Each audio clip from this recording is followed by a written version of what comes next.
Uh, benefited from a nice week of practice.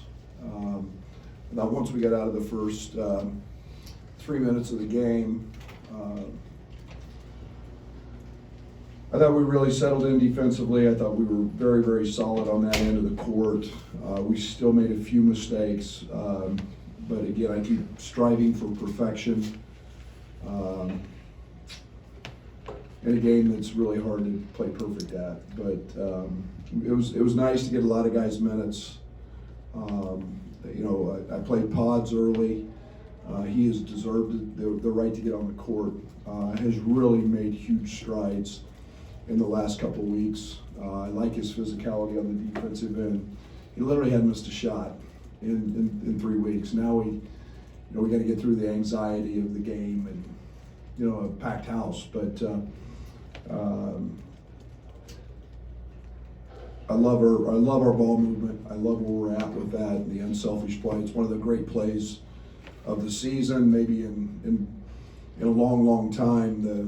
The guys turning down really good shots to get great shots. Everybody touched in that one possession.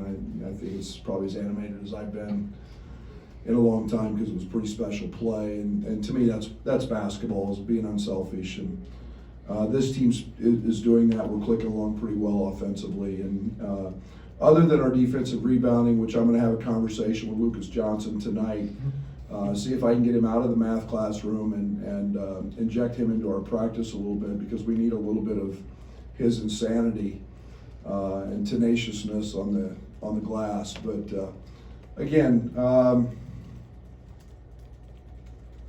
did what we needed to do. I thought we capitalized on a week of practice coming out of finals, and pleased with that outcome.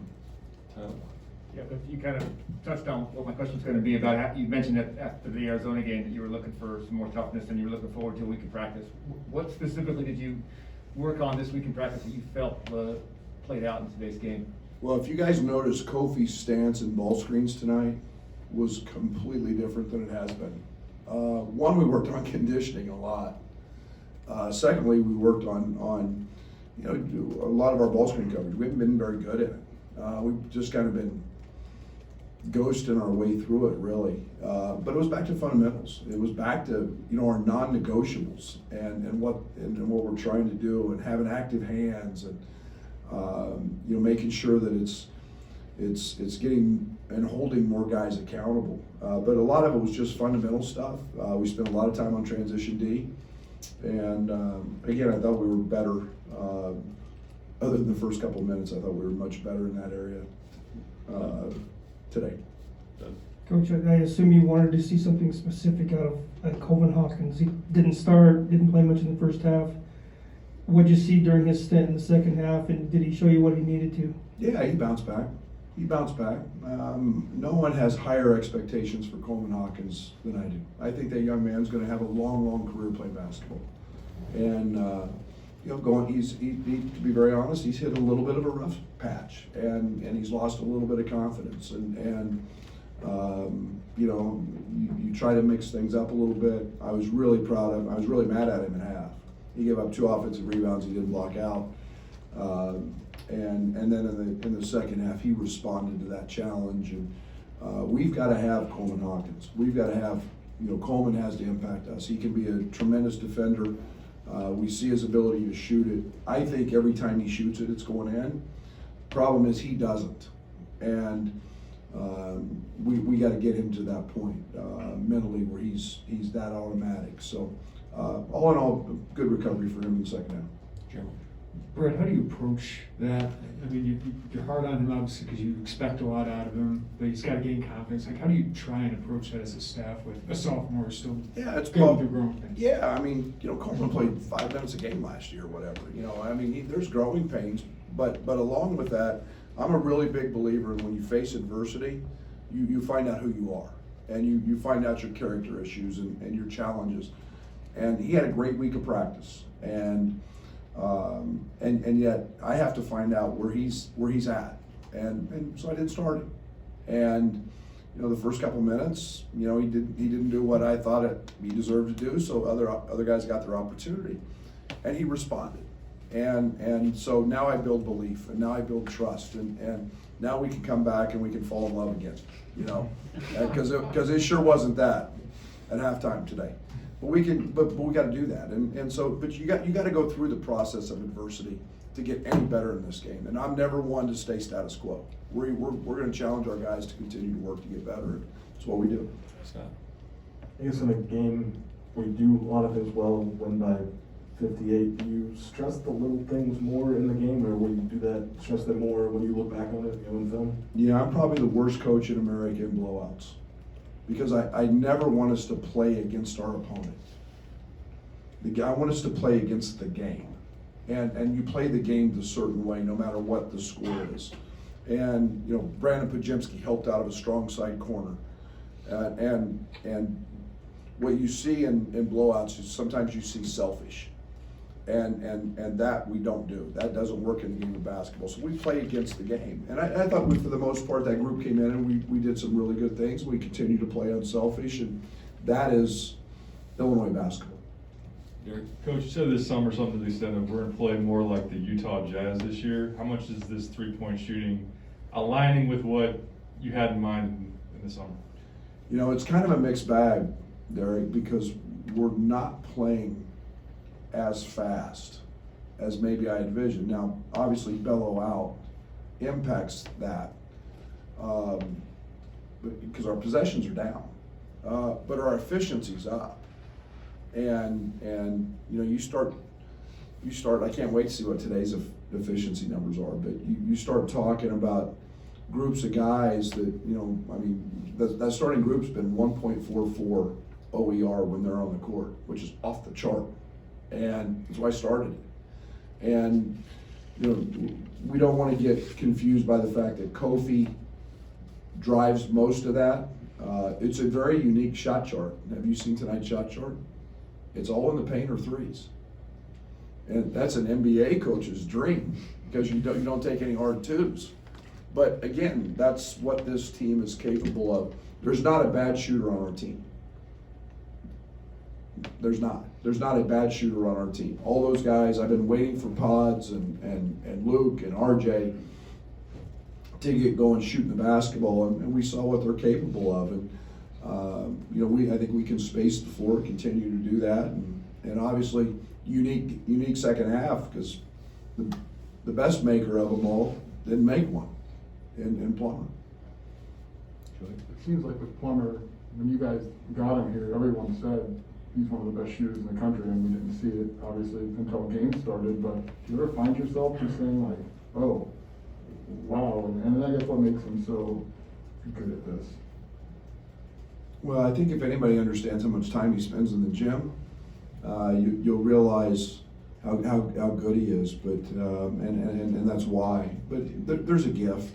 I mean, he's blessed with great hand-eye coordination. He's got great athleticism, and then he's been able to master it or come really close to it by spending a lot of time in the gym. But you know, you've got to utilize that. You got to take advantage of that. You got to draw on that. He's becoming a much better scorer, and add that piece to his game as well. So we actually played a lot with him on the ball at the point spot this week in practice. Is something I think we can look forward to in the season, later in the season. Ellie? Yeah, Coach, kind of following up on Derek's question, what made you want to kind of go to an offense like this, and how did you go about installing it? You know, a lot of it initially was we didn't know what Kofi's status was in the spring when we were recruiting. And do you guys remember the first 2 years here? I do vividly.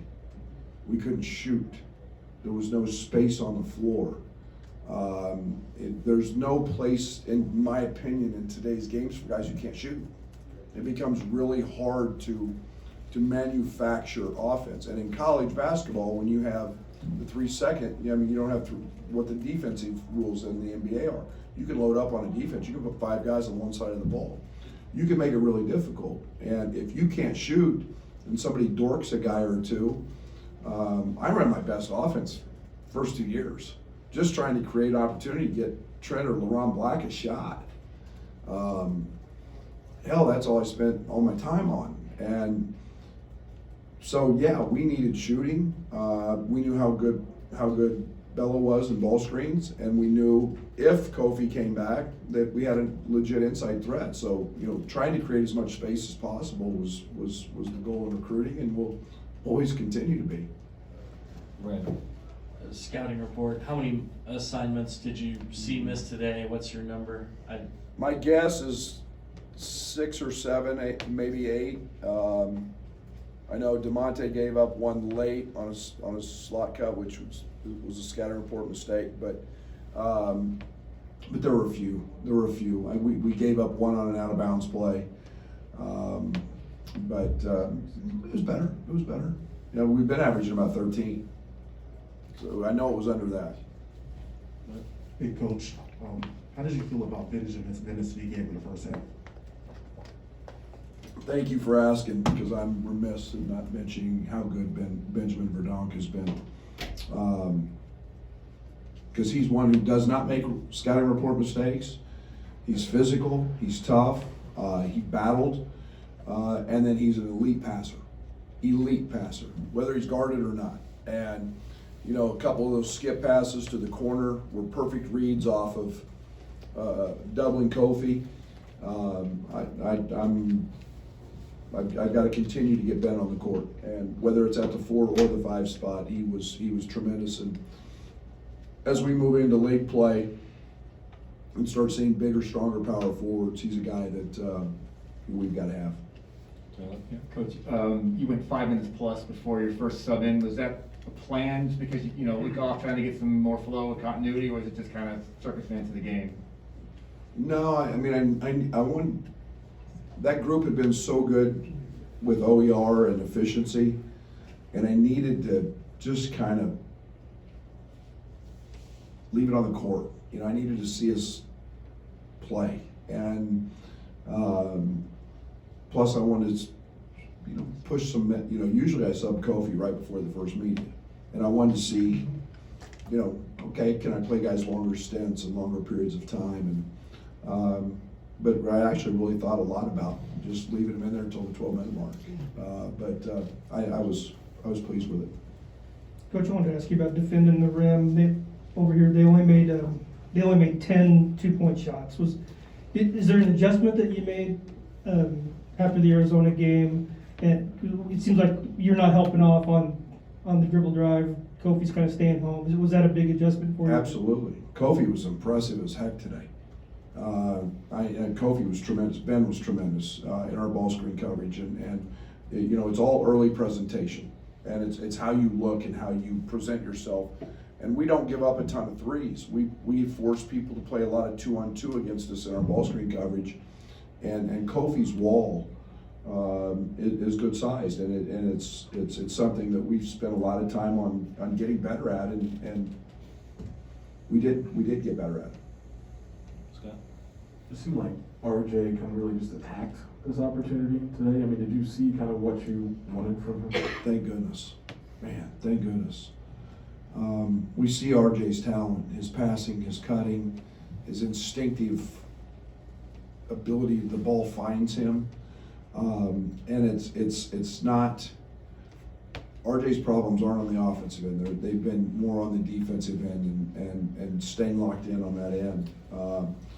But trying to get him to continually be aggressive and attack, and he did that today. And I hope this is something he can really gain some confidence off of because he helped us a lot today. But it seems like when Jake is up here and like 1 or 2 teammates are with him, they're like glued in on every word he says. I mean, does he have that kind of voice in the locker room with his perspective? And I mean, what makes him? A lot of respect. Jake's got a lot of wisdom about him, and very smart, and he's a great ambassador for what our program is trying to be about and has been about. And so the guys respect him in the locker room. They know how hard he works. Jake has learned a lot from Io in his ability to prepare, and his Jake's day is based around his workouts. And here's a young man that's getting his master's degree, and working out and trying to become a pro, and he took notes from Io, and guys respect that. So he's very got a lot of wisdom about it. Scott? I mean, you were in the locker room at halftime, but did you hear that Lucas dove on the floor as his introduction for? God, I love him. No wonder Bill loved him. I mean, geez. Yeah, that's he's a math teacher. Tell me that's, you know, man, and not knocking math teachers, but you know, he walked into a function last night, he just does a breakdown defensive stance and screams at the top of his lungs, and who can't love that passion? And I don't know, what are those guys, 40? Yeah, it's been 20 years, so yeah, They're 40, 42. 40, 42, I mean, and maybe there was a little liquid influence that could have helped that, but golly, yeah, I mean, he was a pain in the butt to play against, but he was so fun to watch, and I'm sure a great teammate, and probably pretty fitting that Lucas Johnson dives on the floor. Bragging rights week now. How is this game different for you guys? Well, we've gotten our ass kicked, so it needs to be a lot different. And that's a tribute to Missouri and Gonzo and his group. And we have not been very good at it, and have not played very well in it. And we've got to be better. We've got to rise to the challenge and the intensity with which they have played. And that's on me. Maybe we have not done that.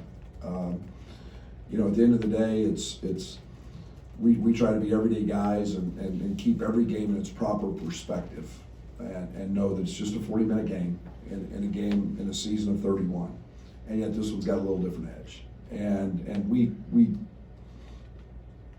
got to address that, and you know, this that's on me. It's a fun game. It's what college basketball. I just keep saying it all the time. It's what college basketball is about. Rivalries like that, and throw out the score, the records. The year before, it's always going to be a battle, and it's always going to be hard fought, and you know, it's upon us. Big Coach, what is one thing that your team can learn from the 01 and 02 teams? Oh man, I just in listening to those guys talk yesterday, and we had some of them in talk to our team, and you know, enjoying the moment, enjoying their time here, because they all talked about how fast it goes, but yet it's incredible. That's why I came to Illinois. It's why I want to be the basketball coach at Illinois forever. I mean, it's that camaraderie. It's that to have guys come back 20 years later and still the fondness with which they remember a play in a game, the fondness with which they remember winning the championships, something dumb Lucas Johnson did, or some shot Corey Bradford hit. And that's what I want our players to have. And if they take that passion and that pride from the University of Illinois basketball, man, to me, that's what this thing is all about. And when you've got a place that you can call family and home, 20 years after the fact, 30 years after the fact, there was Dave Downey there last night. To me, man, that is special. That's what makes Illinois basketball one of the hardest rocking programs in the history of college basketball, and it's what I love everything about. And but yeah, that team probably didn't get enough credit for how good they were. Probably didn't get enough credit. You can win a Big Ten championship and not be able to win a national championship. That team was pretty doggone good. That thing had a lot of bases covered. Yeah, because just shifting gears a little bit, college basketball's had a rough few days with COVID. Have you had any discussion with the team about that, or changed any protocols or processes? Yeah, I mean, obviously there's been a ton of cancellations and so on and so forth. I think we're in great hands. We were at the forefront of everything we did last year dealing with COVID. Are things different? Obviously, we've got a vaccine, we've got some of those things out there. But I think as you know, all we can do is try to tell our players to be as safe as they can, mask up, and follow the procedures that our university, our athletic program, DIA, put in place for us. And let's continue to be as safe and sound as we can be, knowing that there's been a resurgence. Ally? Coach, along the same lines, as a student, I kind of know the timeline of when a lot of students were able to get their vaccines. With the third shot now available, is that something you guys are pushing for the athletes to get? Absolutely, absolutely, absolutely. You know, we're starting to get into that 6-month range where the boosters, you know, the boosters available, and some of those guys can get it. We do have a few that are a little bit later, but that's we can't control what that timeline looks like. Okay, Rob, we have time for another question if you go ahead, Rob. Keeping on that subject, I saw that the major donors were moved back a couple of feet from the court. It seemed like maybe more of the crowd was masked today. Still not a huge percentage of the crowd. Are you satisfied with the enforcement measures? I didn't know that.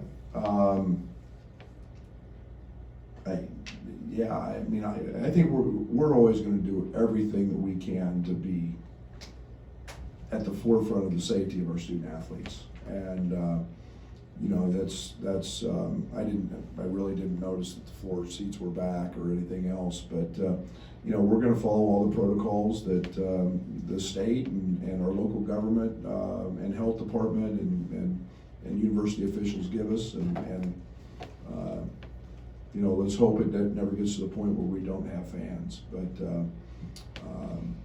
yeah, that's we're going to do what we have to do to keep them there. All right. Thank you, everybody.